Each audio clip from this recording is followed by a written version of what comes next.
Bihar news में स्वागत है आपका दोस्तों। मैं हूं फिरदौस गनी और आप देख रहे हैं केडीवी लाइव। दोस्तों आज हो चुका है 13 मई 2025।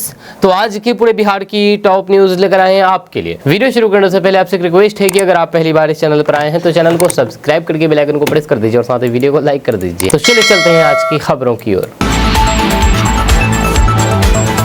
दोस्तों आज बिहार न्यूज की शुरुआत सबसे पहले करेंगे कि तेजस्वी यादव ने पाकिस्तान और दहशतगर्द को लेकर के बड़ा बयान दिया है।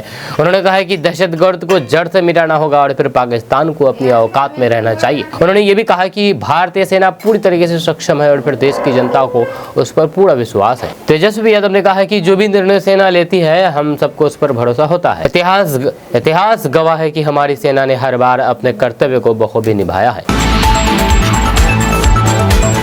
दोस्तों पाकिस्तान के खिलाफ अभियान में बिहार के लाल ने अहम भूमिका निभाई है। बिहार के पूर्णिया के लाल ने जब पाकिस्तान के खिलाफ ऑपरेशन सिंदूर पर भारतीय सेना ने लगातार दूसरे दिन प्रेस कॉन्फ्रेंस की। प्रेस कॉन्फ्रेंस में पूर्णिया के लाल भी शामिल थे। उन्होंने डिफेंस सर्विसेज स्टाफ कॉलेज यानी कि DSSC से भी ट्रेनिंग ली है। यह प्रेस कॉन्फ्रेंस में 3 अफसर आर्मी से DSMO lieutenant general Rajiv Ghai, navy से वाइस एडमिरल AN प्रमोद और एयरफोर्स से एयर मार्शल अवधेश कुमार भारती शामिल थे। जानकारी के मुताबिक एयर मार्शल अवधेश कुमार भारती बिहार के पूर्णिया के रहने वाले हैं, जहां उनके पिता जीवछ लाल कोसी परियोजना के रिटायर्ड लेखाकार हैं और मां उर्मिला देवी गृहिणी हैं। जो दोनों पूर्णिया में ही रहते हैं, जो दोनों भाई भी पूर्णिया में ही काम करते हैं। वहीं पर एयर मार्शल भारती ने अपनी स्कूली शिक्षा सैनिक स्कूल तिलोया से पूरी की है। जून 2027 में भारतीय वायुसेना के फाइटर स्ट्रीम में शामिल हुए। वे नेशनल डिफेंस एकेडमी यानी कि NDA के एलुमनाई हैं। उन्होंने डिफेंस सर्विसेज स्टाफ कॉलेज यानी कि DSSC से भी ट्रेनिंग ली है। दोस्तों पाकिस्तान द्वारा जम्मू कश्मीर के RS पूरा सेक्टर में 10 मई 2025 को की गई फायरिंग में शहीद हुए BSF के सब इंस्पेक्टर मोहम्मद इम्तियाज का पार्थिव शरीर कल पटना पहुंचे। जहां शरीर को गार्ड ऑफ ऑनर देने के बाद उनके शव को पैतृक आवास रवाना किया। इस मौके पर बिहार सरकार के कई मंत्री और नेता प्रतिपक्ष तेजस्वी यादव पटना एयरपोर्ट पहुंच करके शहीद इम्तियाज को श्रद्धांजलि दी। वहीं पर बिहार भाजपा अध्यक्ष डॉक्टर दिलीप कुमार जायसवाल ने कहा है कि हमने देश का एक जवान खो दिया है। छपरा निवासी मोहम्मद इम्तियाज की शहादत को देश कभी नहीं भूलेगा। हम और पूरा देश उसके परिवार के साथ खड़ा है। जब हम इस वीर सपूत को नमन करते हैं और फिर हम उनके परिवार के साथ खड़े हैं। वहीं पर राजद नेता तेजस्वी यादव ने कहा कि हम सभी को उन पर गर्व है। आज ऐसी वीर सेना सीमा पर खड़ी है, तभी हम चैन की नींद सो पाते हैं। शहीद इम्तियाज पर हम सभी को गर्व है। उन्होंने ये संदेश दिया है कि हमारे देश में अनेकता में एकता है। हमारे देश में विभिन्न जाति और फिर धर्म के लोग हैं, लेकिन जब देश की सुरक्षा की बात आती है तो फिर हम सभी एकजुट होकर के दुश्मनों से लड़ते हैं और जीतते हैं। जब देश के लिए अगर कुर्बानी देनी पड़े तो बिहार कभी भी पीछे नहीं हटता है। वहीं पर मंत्री नितिन नवीन ने कहा है कि मैं बिहार के लाल को नमन करता हूं। उन्होंने पूरे बिहार को गौरवान्वित किया है जब उन्होंने भारतीय सीमाओं को अभेद रखने के लिए अपने प्राणों की आहुति दी है। जब बिहार के लोगों की ओर से हम उनके परिवार के प्रति अपनी संवेदना व्यक्त करते हैं और फिर उस वीर सपूत को नमन करते हैं। दोस्तों आपसे सवाल किया जाए कि बताइए कि आप नेता की ताकत का पैमाना क्या है। नेता की जो ताकत है उसकी पैमाना क्या है, तो आप कहेंगे कि भीड़। बिल्कुल सच है, ये सभी मानते हैं, लेकिन नेता प्रतिपक्ष तेजस्वी यादव ने इसे मानने से इनकार कर दिया। जी हाँ, दरअसल हुआ ये कि हाल ही में RJD के वो एक वरिष्ठ नेता जी ने, जो कि बिहार विधान परिषद के सदस्य भी हैं और राष्ट्रीय जनता दल यानी कि RJD में जिनकी गहरी पैठ भी है, उन्होंने हाल ही में एक कार्यक्रम का आयोजन किया था। इसमें तेजस्वी यादव भी हिस्सा लेने गए थे। यह कार्यक्रम में जबरदस्त भीड़ जुटी थी।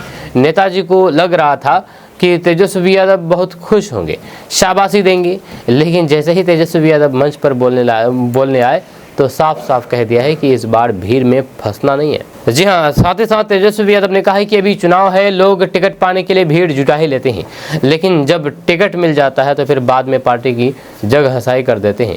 ये सुनकर के बिहार विधान परिषद के सदस्य का चेहरा उतर गया और उनके विरोधी खुश हो गए। जब चुनाव नजदीक आ रहा है, RJD में भी दूसरे दलों की तरह ही 2 सीटों के लिए खूब मारामारी मची है। यह जोड़ तोड़ का खेल चल रहा है, लेकिन RJD के युवराज तेजस्वी यादव ने साफ कर दिया है कि भीड़ जुटा करके टिकट लेने वाले नेताओं का इस बार पत्ता साफ कर दिया जाएगा। इसकी वजह यह है कि पिछली बार ऐसे ही नेताओं ने आरजेडी की नैया डुबो दी थी। आरजेडी इस बार टिकट बंटवारे में फूंक फूंक करके कदम रख रही है। सूत्रों के मुताबिक कई मौजूदा विधायकों का टिकट इस बार कट सकता है। 2020 में आरजेडी ने 144 सीटों पर चुनाव लड़ा और 75 सीटें जीती। इस बार तेजस्वी की नज़र सीएम की कुर्सी पर टिकी है। इस बार तेजस्वी यादव सर्वे और कई तरह के फीडबैक के आधार पर उम्मीदवार चुन रहे हैं। तेजस्वी यादव इस बार सिर्फ माई पर दाव नहीं लगाना चाहते हैं, बल्कि माई बाप यानी कि मुस्लिम यादव बहुजन आधी आबादी पिछड़े पर दाव लगाना चाहते हैं। वहीं पर आरजेडी को इस बार सबसे ज्यादा टेंशन एआईएमआईएम दे रहा है। 2020 में एआईएमआईएम ने सीमांचल में 5 सीटें जीती थी, जिसने महागठबंधन को ही नुकसान पहुंचाया था। इस बार असदुद्दीन ओवैसी 50 सीटों पर उम्मीदवार उतारने की योजना बना रहे हैं। ये आरजेडी के लिए बड़ा खतरा है। इसलिए इस बार भीड़ जुटा करके नेता आरजेडी का टिकट नहीं मिल पाएगा। दोस्तों, जम्मू कश्मीर के पहलगाम में दहशतगर्दियों ने 22 अप्रैल को हमला किया था। इसमें 26 नागरिक मारे थे। इस हमले के बाद भारत ने ऑपरेशन सिंदूर लॉन्च किया और पाकिस्तान में दहशतगर्दियों के 9 ठिकानों को ध्वस्त कर दिया। अब इसको लेकर के बीजेपी नई रणनीति बनानी शुरू कर दी है। बीजेपी अब इसको लेकर के लोगों के बीच जाना शुरू कर दिया है और इसका क्रेडिट लेना भी शुरू कर दिया है। एक बैठक हुई। इस बैठक में तय हुआ है कि भाजपा देश भर में तिरंगा यात्रा निकालेगी। 13 मई से 23 मई तक 10 दिवसीय तिरंगा यात्रा की योजना बनाई गई है। पार्टी हर नागरिक तक पहुंच करके उन्हें ऑपरेशन सिंदूर की उपलब्धियों के बारे में बताएंगी। वहीं पर पूर्व सैनिकों और समाज के प्रभावशाली लोगों को आगे रख करके पूरे देश में बीजेपी राष्ट्रवाद की अलख जगाएगी। जब बीजेपी के शीर्ष नेताओं ने बीते 2 दिनों में चिंतन मंथन करके यह फैसला किया है कि ऑपरेशन सिंदूर में मिली सफलता के बाद समूचे देश में जुलूस, रैली, कॉर्नर मीटिंग, जनसभा आयोजित करेगी। दोस्तों, ऑपरेशन सिंदूर के बाद प्रधानमंत्री मोदी ने देश को संबोधित करते हुए बड़ा ऐलान कर दिया है। उन्होंने कहा कि अगर पाकिस्तान से बात होगी तो सिर्फ और सिर्फ पाकिस्तान अधिकृत कश्मीर यानी कि पीओके पर बात होगी। उन्होंने कहा कि दहशतगर्द, व्यापार और बातचीत एक साथ नहीं चल सकते। प्रधानमंत्री नरेंद्र मोदी ने स्पष्ट कर दिया है कि भारत किसी भी न्यूक्लियर ब्लैकमेलिंग से डरेगा नहीं। जब पाकिस्तान की तरफ से आए दिन दी जाने वाली न्यूक्लियर धमकियों पर प्रधानमंत्री मोदी ने साफ शब्दों में कह दिया कि उन्होंने कहा है कि भारत इस तरह की किसी भी धमकियों से डरेगा नहीं। जी हाँ, प्रधानमंत्री नरेंद्र मोदी ने कहा है कि भारत ने अभी सिर्फ दहशतगर्दी ठिकानों पर कार्रवाई को स्थगित किया है। आने वाले समय में अगर दहशतगर्दियों ने कोई भी दुस्साहस करने की कोशिश की तो फिर भारत की सेना ऑपरेशन के लिए तैयार है। वहीं पर देश को संबोधित करते हुए कहा कि दहशतगर्दियों ने देश की मां बहनों का सिंदूर उजाड़ने की कोशिश की थी, लेकिन भारत ने दहशतगर्दियों के हेडक्वार्टर्स को उजागर के रख दिया है। जब पीएम मोदी ने कहा कि 22 अप्रैल को पहलगाम में दहशतगर्दियों ने जो बर्बरता दिखाई है उसने देश और दुनिया को झकझोर कर दिया है। छुट्टियां मना रहे मासूमों को धर्म पूछ करके उनके परिवार के सामने मार डाला। दहशतगर्दियों का विभत्स चेहरा था। उन्होंने कहा कि ये दहशतगर्द हमला देश के सद्भाव को तोड़ने की कोशिश थी, लेकिन भारत की सेना ने पाकिस्तान में दहशतगर्द ठिकानों और ट्रेनिंग सेंटरों पर सटीक अटैक किया और उन्हें ध्वस्त कर दिया। यहीं पर प्रधानमंत्री नरेंद्र मोदी ने अपने भाषण पाकिस्तान का नाम लेकर के उसकी बखिया उधेड़ दी है। उन्होंने कहा कि पाकिस्तान दहशतगर्दियों को पालता आ रहा है। इस बात को अब दुनिया जान चुकी है। पीएम मोदी ने कहा कि पाकिस्तान और दहशतगर्दियों को इस अब अलग अलग नहीं देखा जाएगा। पीएम मोदी ने अपना संबोधन देश की सेना को शुक्रिया अदा करते हुए कहा कि उन्होंने कहा कि सैनिकों की वीरता, साहस और पराक्रम देश की हर माता बहनों को समर्पित है। दोस्तों, पटना समेत बिहार के 5 जिलों के लिए रेड अलर्ट जारी कर दिया है। आपको बता दूं कि आपदा प्रबंधन विभाग ने पटना समेत बिहार के 5 जिलों के लिए अलर्ट जारी कर दिया है। अगले कुछ घंटों में कई जगहों पर वज्रपात, आंधी और फिर बारिश को लेकर के रेड अलर्ट जारी किया है। मौसम विज्ञान केंद्र के अनुसार समस्तीपुर, नालंदा, पटना जिला के लिए रेड अलर्ट जारी किया है। जहाँ आपदा प्रबंधन विभाग के अलर्ट में मेघ गर्जन, वज्रपात, हवा के साथ मध्यम से बारिश, भारी बारिश का रेड अलर्ट जारी कर दिया गया है। वहीं पर आपदा प्रबंधन विभाग के दूसरे अलर्ट में 2 जिलों के लिए ऑरेंज अलर्ट जारी किया है। मेघ गर्जन, वज्रपात, हवा के मध्यम से भारी बारिश को लेकर के ऑरेंज अलर्ट जारी किया गया है। यहाँ पर औरंगाबाद और नालंदा जिला के लिए अलर्ट जारी किया गया है। दोस्तों, बिहार की एक मजदूर है जिसके 3 बच्चों को एक साथ सरकारी नौकरी मिली है। इसमें 2 बहन और 1 भाई शामिल है। बहुत लोगों का सरकारी नौकरी का सपना होता है, बहुत परिवारों का, कि उनके परिवार में से किसी एक को कम से कम सरकारी नौकरी लग जाए तो जीवन संवर जाएगा। लेकिन यहाँ पर बिहार के एक मजदूर को, मात्र एक मजदूर को, उनके 3 बच्चों को सरकारी नौकरी लग गई, वो भी एक ही बार में, एक ही दिन। है ना ये हैरान कर देने वाली खबर। जहाँ कहते हैं कि सफलता सिर्फ मेहनत से नहीं, अनुशासन, समर्पण और सही दिशा में किए गए प्रयासों से ही मिलती है। जहाँ इसकी मिसाल है कटिहार जिला के बनमखी प्रखंड के अंतर्गत हरमोड़ी पंचायत के वार्ड नंबर 13 की रहने वाली सुरेश मंडल की 2 बेटियां और फिर एक बेटा। उनकी बेटी मीरा कुमारी, जूली कुमारी एवं एक पुत्र रविकांत कुमार ने एक साथ बिहार पुलिस की सिपाही भर्ती परीक्षा पास करके अपने परिवार सहित समाज का नाम रोशन किया। वहीं पर सुरेश मंडल के 3 बच्चों ने अपने घर की गरीबी और फिर लाचारी को देख करके बचपन में ही पुलिस में जाने का सपना देखा था, जिसे अब हकीकत बना दिया गया है। एक गरीब घर से तीनों की सफलता कोई संयोग नहीं बल्कि वर्षों की मेहनत और फिर अनुशासन का परिणाम है। तीनों ने इंटर की पढ़ाई पूरी करने के बाद से ही पुलिस भर्ती की तैयारी शुरू कर दी थी। जब सुबह में दौड़ लगाना, व्यायाम करना और फिर पढ़ाई में जुट जाना ये उनकी दिनचर्या बन गई थी। वहीं पर पुलिस में भर्ती हुए इन 3 अभ्यर्थियों की माता सुनीता देवी और फिर पिता गांव में मजदूरी करते हैं। जहां तीनों के चयन की खबर फैलते ही गांव में जश्न का माहौल बन गया। लोग फोन और सोशल मीडिया के माध्यम से बधाई दे रहे हैं। दोस्तों, बिहार में राहुल गांधी का दलित कार्ड सामने आया है। दलितों को लुभाने के लिए राहुल गांधी तरह तरह के हथकंडे अपना रहे हैं। जी हाँ, जैसे कि आपको पता है कि बिहार विधानसभा चुनाव को लेकर के अभी से ही सियासी सरगर्मी तेज हो चुकी है। कांग्रेस के खोए हुए राजनीतिक जनाधार को राहुल गांधी दोबारा से वापस लाने की कवायद में जुट गए हैं। राहुल गांधी 15 मई को बिहार दौरे पर पहुंच रहे हैं, जब पिछले 5 महीने में यह उनका चौथा दौरा है। जब कांग्रेस का बिहार में फोकस दलित वोटों पर है, जिसको साधने की हर संभव कोशिश की जा रही है। मई के आखिरी सप्ताह में पीएम मोदी का भी बिहार दौरा है, लेकिन उससे पहले राहुल गांधी का आना सियासी तौर पर काफी अहम माना जा रहा है। जब बीजेपी के बिहार प्रदेश अध्यक्ष डॉक्टर दिलीप कुमार जायसवाल ने बताया है कि प्रधानमंत्री नरेंद्र मोदी मई के अंतिम सप्ताह में बिहार आएंगे। वह रोहतास जिले के विक्रमगंज में एक रैली को संबोधित करेंगे। जैसे जायसवाल ने कहा है कि प्रधानमंत्री मोदी का दौरा 25 से 23 मई के बीच कभी भी हो सकता है, जिसका जल्द ही ऐलान कर दिया जाएगा। जब भारत के ऑपरेशन सिंदूर के बाद पीएम मोदी बिहार से सियासी एजेंडा सेट करते हुए नजर आएंगे, तो फिर इससे पहले राहुल गांधी बिहार पहुंच करके सामाजिक न्याय के एजेंडे को धार देने की स्ट्रेटजी बनाएंगे। वहीं पर राहुल गांधी 15 मई को बिहार दौरे पर पहुंच सकते हैं। राहुल गांधी के दौरे की रूपरेखा को लेकर के बिहार में कांग्रेस नेताओं की बैठक हुई। राहुल गांधी सुबह पटना पहुंचेंगे और सामाजिक न्याय से जुड़े हुए एक्टिविस्टों के साथ मुलाकात करेंगे। इस दौरान वे सामाजिक न्याय कार्यकर्ताओं के साथ फूले फिल्म भी देखेंगे। ये फिल्म समाज सुधारक महात्मा ज्योतिबा फूले और फिर उनकी पत्नी सावित्रीबाई फूले के जीवन पर आधारित है, जिन्होंने समाज के वर्ण व्यवस्था पर गहरी चोट किए हैं। वहीं पर फ्रांस की क्रांति से प्रभावित ज्योतिबा सामाजिक न्याय के लिए ताउम्र जुटे रहे। या सामाजिक न्याय के लिहाज से फूले फिल्म काफ़ी अहम मानी जा रही है। ऐसे में राहुल गांधी बिहार में सामाजिक न्याय के एक्टिविस्टों के साथ फिल्म देख करके सियासी संदेश देने की कवायद करेंगे। दोस्तों, बीजेपी के बिहार प्रदेश अध्यक्ष डॉक्टर दिलीप कुमार जायसवाल ने कहा है कि भाजपा किसी परिवार या जाति की पार्टी नहीं, बल्कि इस पार्टी का आम कार्यकर्ता भी की सर्वोच्च पद पर पहुंचता है। डॉक्टर दिलीप कुमार जायसवाल ने भाजपा प्रदेश कार्यालय में आयोजित एक कार्यक्रम में कहा कि किसी भी बड़े संगठन की मजबूती के लिए सामूहिक दायित्व आवश्यक है। यही कारण है कि विश्व की यानी कि दुनिया के सबसे बड़े राजनीतिक दल भाजपा की मजबूती के लिए एक कार्यकर्ता का योगदान आवश्यक है। यह भाजपा प्रदेश अध्यक्ष ने कहा है कि एक वह समय भी था जब हम देश भर में एक सीट के लिए तरसते थे, लेकिन आज हमारी सरकार है। इस सफलता के लिए हमारे पूर्वजों ने भी बड़ा योगदान दिया है, जिसे हमें नहीं भूलना चाहिए। डॉक्टर दिलीप कुमार जायसवाल ने संगठन को और अधिक सशक्त बनाने के लिए एकजुट प्रयास की आवश्यकता पर बल देते हुए कहा कि भाजपा किसी परिवार या फिर जाति की पार्टी नहीं, बल्कि इस पार्टी का आम कार्यकर्ता भी पार्टी के सर्वोच्च पद पर पहुंच सकता है। यही इस पार्टी की विशेषता है। इस पार्टी के सर्वोच्च पद पर पहुंचने के लिए किसी खास व्यक्ति का पुत्र होना और किसी खास जाति से आने की जरूरत नहीं होती है, बल्कि उसकी मेहनत और कार्यकर्ता की करते हुए राणता ही उसकी पहचान होती है।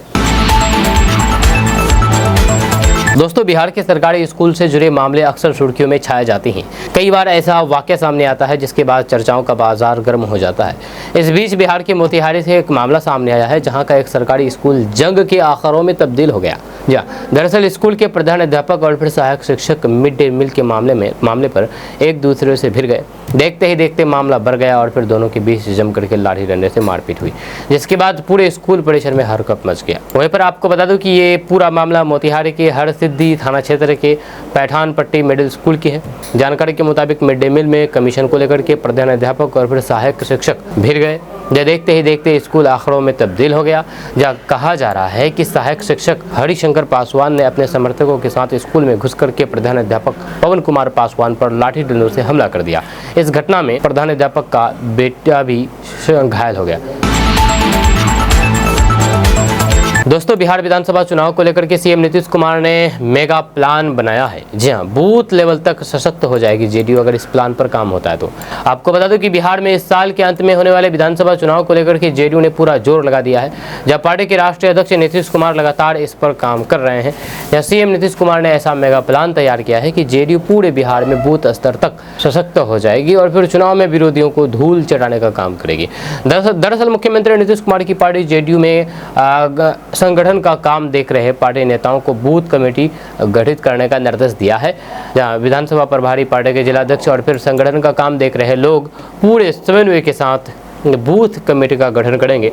पार्टी सूत्रों के मुताबिक जेडीयू को चुनाव से पहले बूथ लेवल तक मजबूत करने के लिए दिशा निर्देश दिया गया है। दोस्तों, बिहार की मुख्य विपक्षी पार्टी आरजेडी ने भारत पाकिस्तान के बीच युद्ध विराम में अमेरिका के कथित मध्यस्थता पर सरकार को घेरा है। इस पर बीजेपी ने पलटवार किया है और कहा कि राजनीति करने वाला वक्त नहीं है, सबको मिलकर के देश का मनोबल बढ़ाना चाहिए। दरअसल भारत पाकिस्तान के बीच चल रहे तनाव को खत्म करने के लिए 10 मई को युद्ध विराम की घोषणा कर दी गई। इसके बाद आरजेडी की तरफ से पहलगाम हमला, ऑपरेशन सिंदूर के बाद सीज फायर और उसके उल्लंघन पर चर्चा के लिए संसद का विशेष सत्र बुलाने की मांग की गई। वहीं पर आरजेडी प्रवक्ता मृत्युंजय तिवारी ने बयान जारी करते हुए कहा कि ऑपरेशन सिंदूर के बाद पूरा देश देख रहा था कि भारतीय सेना के पराक्रम का झंडा पूरे विश्व में बज रहा है। भारतीय सेना दहशतगर्दियों के अड्डों को निशाना बना रही थी, जहां दहशतगर्द के आकाओं को सबक सिखा रही थी। इसी बीच अमेरिका के राष्ट्रपति डोनाल्ड ट्रंप ने भारत पाकिस्तान के बीच सीज फायर की घोषणा की।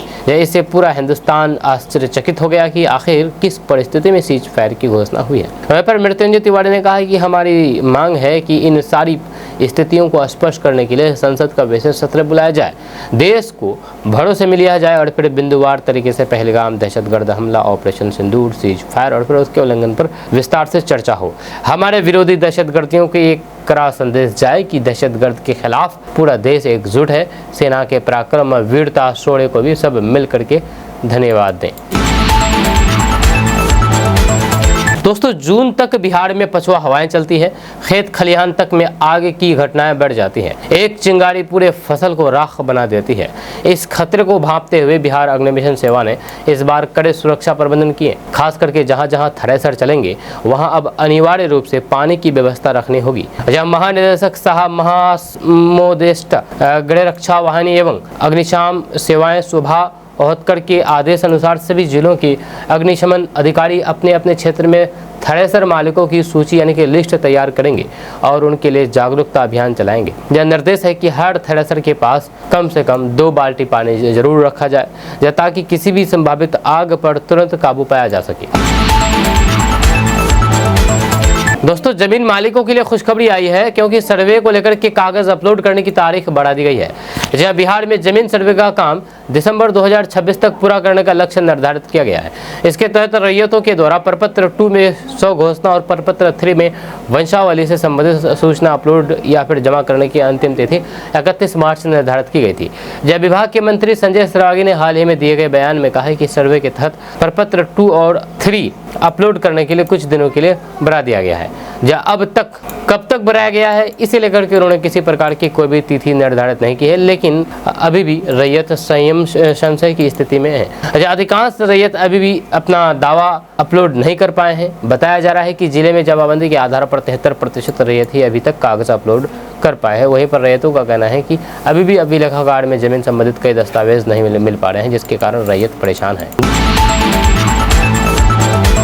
दोस्तों, किसानों को बड़ी राहत मिली है, क्योंकि अब सब्जियों की खेती करने पर सरकार 75% तक सब्सिडी देगी। आपको बता दें कि अब सब्जियों की खेती पर बिहार सरकार 75% तक सब्सिडी देगी। जी हाँ, बिहार के किसानों के लिए एक अच्छी और राहत बड़ी खबर सामने आई है। अब बिहार सरकार किसानों को सब्जी की खेती के लिए आर्थिक मदद देने जा रही है। सब्जी उत्पादन को बढ़ावा देने के उद्देश्य से बिहार सरकार ने एक नई सब्सिडी योजना की शुरुआत की है, जिसके तहत किसानों को खेती की लागत का 75% तक अनुदान दिया जाएगा। यह योजना मुख्य रूप से छोटे और और सीमांत किसानों के लिए तैयार की गई है, जिससे वे कम लागत में बेहतर उत्पादन कर सके और फिर उनकी आमदनी में इजाफा हो सके। वहीं पर खबरों के अनुसार अगर कोई किसान सब्जी की खेती में 10,000 रुपए तक का खर्च करता है तो उसे सरकार की ओर से 7,500 रुपए की सब्सिडी प्रदान कर दी जाएगी, यानी कि 7,500 सरकार ही देगी, मात्र आपको सिर्फ 2,500 रुपए देना पड़ेगा। इस योजना के अंतर्गत किसानों को न केवल आर्थिक सहायता मिलेगी बल्कि उन्हें खेती के लिए आवश्यक बीज भी मुफ्त में उपलब्ध कराए जाएंगे। ये बीज सेंटर ऑफ एक्सीलेंस नालंदा और फिर बिहार राज्य बीज निगम के कार्यालयों से उपलब्ध कराए जाएंगे। दोस्तों, राजधानी पटना में एक समारोह में ग्रामीण सड़क सुदृढ़ीकरण एवं प्रबंधन का कार्यारंभ सीएम नीतीश कुमार के कर कमलों द्वारा शुरू किया गया। इसके तहत 6,938 पथों, जिनकी लंबाई 12,105 किलोमीटर और कुल लागत 8,716 करोड़ रुपए है, सुदृढ़ीकरण एवं प्रबंधन किया जाएगा इसका। वहीं पर आपको बता दूं कि मुख्यमंत्री ग्रामीण सड़क उन्नयन योजना के तहत ग्रामीण सड़क सुदृढ़ीकरण एवं प्रबंधन कार्यक्रम को एक नए अवयव के रूप में प्रारंभ किया गया है, जिसका उद्देश्य ग्रामीण सड़कों के नियमित एवं व्यवस्थित पूर्ण निर्माण, उन्नयन, नवीनीकरण को सुनिश्चित करना है। वित्तीय वर्ष 2024-25 में इस कार्यक्रम के अंतर्गत 5 वर्षीय अनुरक्षण अवधि से बाहर हुए कुल 1,487 पथों के सुदृढ़ीकरण के लिए 21,733 करोड़ की प्रशासनिक स्वीकृति प्रदान की गई है। इस महत्वाकांक्षी कार्यक्रम के तहत उन सभी ग्रामीण पथों को आगामी 7 वर्षों तक मानक अनुरूप सेवा स्तर पर बनाए रखने की व्यवस्था की गई है, जो अपनी 5 वर्षीय अनुरक्षण गलती निवारण अवधि पूर्ण कर चुके हैं। दोस्तों, बिहार के राजगीर में इन दिनों खेलो इंडिया यूथ गेम्स 2025 की धूम है। अलग अलग राज्यों से हजारों खिलाड़ी यहां पर जमे हुए हैं और अपने खेल का शानदार प्रदर्शन कर रहे हैं। हरियाणा की स्वर्ण पदक विजेता खिलाड़ी सोनम और फिर अर्पिता ने जब ठेठ हरियाणवी में कहा कि बिहार और प्रदेश वास्ते कम से के, तो फिर ये सुनकर कि बिहार वासी का सीना गर्व से चौड़ा हो गया। खेलो इंडिया यूथ गेम्स 2025 बिहार की 5 शहरों पटना, नालंदा, राजगीर, गया, भागलपुर और बेगूसराय में हो रहा है। राजगीर, जो पहले अपने ऐतिहासिक और फिर धार्मिक महत्व के लिए जाना जाता था, अब खेल के क्षेत्र में भी पहचान बना रहा है। इस आयोजन से बिहार को एक नई पहचान मिल रही है। यह सिर्फ एक खेल आयोजन नहीं बल्कि बिहार अब तरक्की की राह पर है। मुख्यमंत्री नीतीश कुमार की सरकार ने इस आयोजन के जरिए राज्य की छवि को बेहतर बनाने की एक और अहम कदम उठाया है। राजगीर की खूबसूरत पहाड़ियों के बीच बना 90 एकड़ में फैला राजगीर स्पोर्ट्स कॉम्प्लेक्स अब देश के सबसे बेहतर और फिर आधुनिक खेल परिसर में से गिना जा रहा है। यहाँ पर ओलंपिक के लेवल की सुविधाएं दी गई है, जैसे दौड़ने के लिए ट्रैक, तैराकी के लिए swimming pool, shooting range, indoor basketball, handball और फिर वॉलीबॉल कोर्ट, साथ ही फुटबॉल और फिर हॉकी के लिए अलग अलग ग्राउंड भी बने हुए हैं। यहाँ टेबल टेनिस और फिर कबड्डी जैसे खेलों की प्रतियोगिताएं भी हो रही है। दोस्तों, बिहार में विधानसभा चुनाव को देखते हुए सभी राजनीतिक पार्टियां रणनीति बनानी शुरू कर दी है। इसी बीच कांग्रेस भी सियासी जमीन मजबूत करने में जुटी है, जब पार्टी ने बिहार के सभी 243 विधानसभा क्षेत्रों के लिए टिकट आवेदन की भी आमंत्रित किया है। जब कांग्रेस के इस कदम से सियासी गलियारों में चर्चाओं का दौर जारी है, क्योंकि कांग्रेस आरजेडी और फिर वाम दलों के साथ महागठबंधन के तहत आम चुनाव लड़ेगी। हालांकि पार्टी ने स्पष्ट कर दिया है कि वे हर सीट पर उम्मीदवार नहीं उतारेंगी। वहीं पर बिहार कांग्रेस अध्यक्ष राजेश राम ने बताया है कि सभी सीटों के लिए आवेदन स्वीकार किए जा रहे हैं, लेकिन उम्मीदवारों की घोषणा केवल उन सीटों के लिए की जाएगी जो इंडिया गठबंधन के तहत कांग्रेस को आवंटित की जाएगी। वहीं पर पार्टी का लक्ष्य इस प्रक्रिया के माध्यम से मजबूत उम्मीदवारों की पहचान करके अपने बातचीत की स्थिति को मजबूत करना है। जब गठबंधन के भीतर सीट बंटवारे पर बातचीत अभी शुरू नहीं हुई है। वहीं पर आवेदन प्रक्रिया को सरल बनाने के लिए कांग्रेस ने QR कोड प्रणाली शुरू की है। इच्छुक उम्मीदवार इस कोड को स्कैन करके ऑनलाइन आवेदन कर सकते हैं, जिसमें नाम, पता, विधानसभा क्षेत्र और फिर मोबाइल नंबर जैसी व्यक्तिगत जानकारी देनी होगी। इसके अलावा उन्हें अपने सोशल मीडिया फॉलोअर्स और फिर पार्टी के कार्यक्रमों की हाल की तस्वीरें भी शेयर करनी होगी। वहीं पर पटना के सदाकत आश्रम में आयोजित एक प्रेस कॉन्फ्रेंस के दौरान राजेश राम और फिर अन्य नेताओं ने मीडिया के साथ ये जानकारी शेयर की है। QR कोड पहल का उद्देश्य टिकट चाहने वालों के लिए अपने आवेदकों को कुशलतापूर्वक जमा करना आसान बनाना है। ये डिजिटल दृष्टिकोण कांग्रेस द्वारा अपने उम्मीदवार चयन प्रक्रिया को आधुनिक बनाने के प्रयासों को दर्शाता है। दोस्तों, ई शिक्षा कोर्स पर फर्जी ऑनलाइन हाजिरी बनाने में 5 शिक्षक फंस गए हैं। अब क्या था, DO ने नोटिस जारी कर दिया है।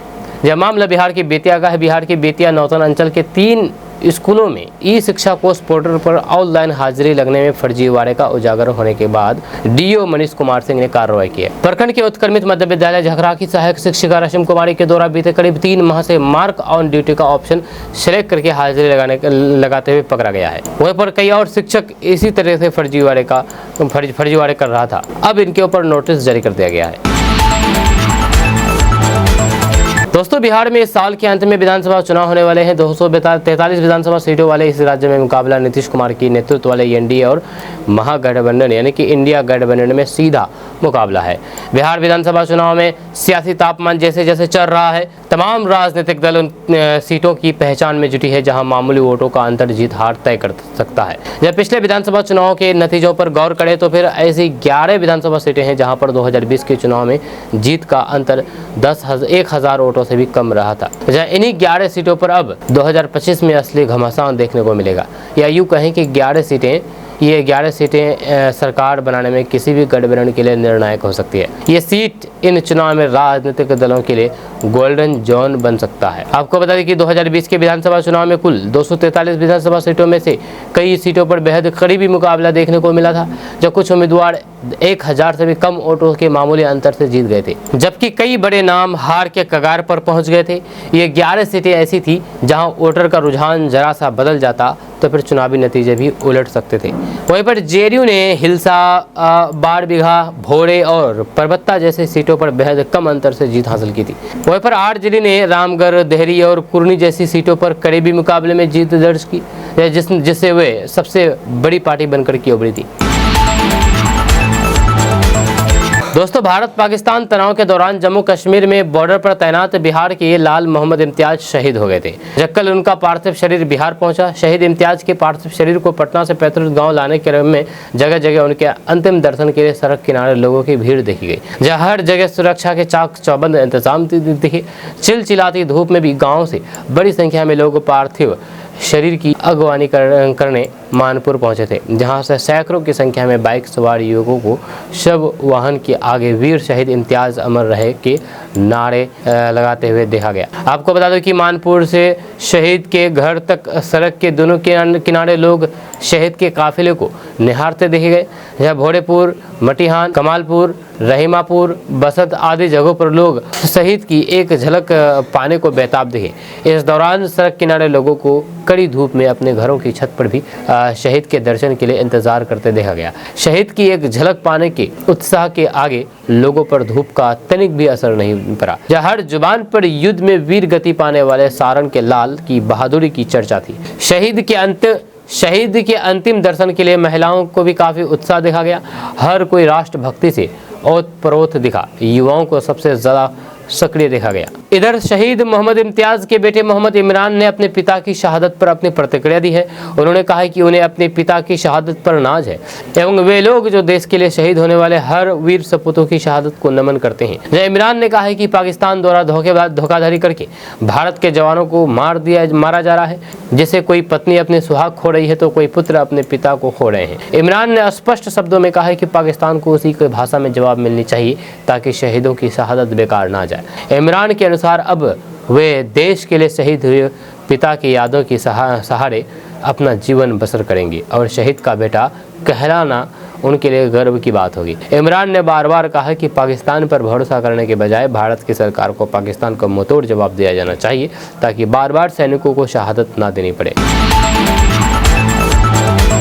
दोस्तों, तेजस्वी यादव एक बार फिर से चर्चा में हैं। इस बार सियासत नहीं बल्कि इंसानियत की वजह से। दरअसल तेजस्वी यादव का एक वीडियो सामने आया है जो अपने मोबाइल स्क्रीन पर देख रहे हैं। शेखपुरा जाते वक्त हाईवे पर मां बेटे को खून से लथपथ देखा जब तेजस्वी यादव तो बिना देर किए ही काफिला रुकवाया और घायलों को अस्पताल पहुंचाया। तेजस्वी का ये वीडियो सोशल मीडिया पर बवाल वायरल हो रहा है। जी, बिहार के पूर्व उप मुख्यमंत्री और राजद नेता तेजस्वी यादव ने एक बार फिर से इंसानियत की मिसाल पेश की है। जब शेखपुरा जाने के दौरान बख्तियारपुर के पास नेशनल हाईवे पर सड़क हादसे में घायल मां बेटे को देख करके उन्होंने अपना काफिला रुकवाया और फौरन मदद के लिए आगे आए। वहीं पर तेजस्वी यादव ने इस पूरी घटना का वीडियो सोशल मीडिया पर शेयर किया है। वीडियो में साफ देखा जा सकता है कि हाईवे किनारे मां बेटे खून से लथपथ हालात में पड़े हैं और तेजस्वी खुद गाड़ी से उतर करके हालात का जायजा ले रहे हैं। उन्होंने तत्काल घायलों को अस्पताल भिजवाने की व्यवस्था की और स्थानीय राजद विधायक को निर्देश दिया है कि दोनों के इलाज की पूरी देखरेख की जाए। तेजस्वी यादव ने वीडियो के साथ एक संदेश भी दिया है। उन्होंने लोगों से अपील की है कि अगर कहीं सड़क दुर्घटना में घायल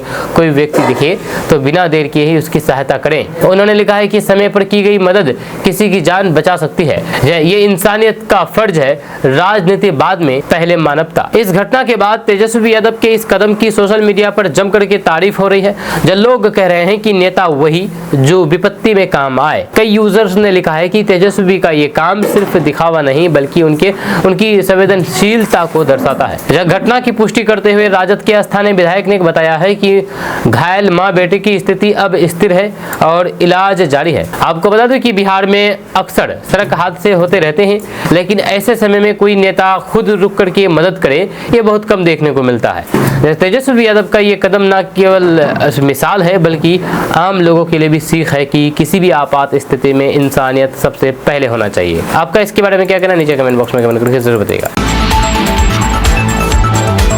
दोस्तों, भूकंप से आज बिहार की धरती हिल गई है। जो आधी रात को जब बिहार गहरी नींद में था तभी धरती ने करवट ली और सबको हिला करके रख दिया। जब तिब्बत से आए भूकंप के तेज झटकों ने बिहार यूपी में दहशत मचा दी। लोग रात 2:41 पर नींद छोड़ करके घरों से बाहर भागे। आइए जानते हैं कि आखिर इस भूकंप की तीव्रता कितनी रही और क्या असर रहा। आइए इसके बारे में जानते हैं विस्तार से। दरअसल बीती रात बिहार में भूकंप के तेज झटकों ने लोगों की नींद उड़ा दी। अचानक आधी रात को धरती डोलने लगी जिससे लोग दहशत में आकर के अपने घरों से बाहर निकल गए। ये घटना शुक्रवार देर रात 2:41 की है जब बिहार सहित उत्तर प्रदेश के कई हिस्सों में भूकंप के झटके महसूस किए गए। नेशनल सेंटर फॉर सिस्मोलॉजी यानी कि NCS के अनुसार भूकंप की तीव्रता रिक्टर स्केल पर 5.7 मापी गई है।